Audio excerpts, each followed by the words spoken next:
അല്ല മിച്ചറല്ലേ, മിച്ചറിനെപ്പോഴും ഒരു കാര്യം ആലോചിച്ചത്. നിങ്ങൾക്ക് ആഗ്രഹം എന്തോ? എന്താ പറയണ ഒന്നും മനസ്സിലാവണില്ല. എനിക്ക് പ്രത്യേകിച്ച് ആഗ്രഹങ്ങളൊന്നുമില്ല. എങ്ങനെ മിച്ചർ നീ ജീവിച്ചോളും. ആഗ്രഹമൊന്നുമില്ല. കപ്പലയും ചേട്ടനുണ്ടോ? അങ്ങനെയൊന്നും പറയുക. എന്തെങ്കിലും ആഗ്രഹം വേണം, നാളെ ലൈഫിൽ രക്ഷപ്പെടും. ഇനി അടുത്ത പൊട്ടിക്കട്ടെ.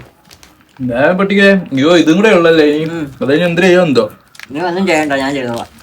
വീഴുന്ന വീഴല് കണ്ട. മിച്ചർ അത് വികാരമാണ്. മിച്ചർ കച്ചവടം തുടങ്ങിയാലേ. മിച്ചർ കച്ചവടം തുടങ്ങണ്ട, അത് മുതലാവില്ല. ചിലപ്പോ നമ്മളതിനെ തിന്ന് തീർക്കും. അങ്ങനെയൊന്നുമല്ല, ഒരു നടക്കുന്ന ആഗ്രഹം പറ നിങ്ങളാ. നടന്നോട് മിച്ചർ അയക്കണം. എടാ അതല്ലടാ, അത് നീല കൊള്ളാട്ടാ. ആഗ്രഹം പറയടാ. നീ പറ. നീ പറയാ ഫസ്റ്റില്. മുണങ്ങി മുണങ്ങി 5ാമത്തെ മിച്ചറാണ് തീർന്നത്. ഇനി മിച്ചറാവാൻ പൈസ ഉണ്ടാ? മിച്ചർ തീർന്നു, ഇനി ജോലിക്ക് വരാൻ പറ്റൂ. മിച്ചറിന് വേണ്ടി ജോലിക്ക് വരണവൻ ആര്? ഞാൻ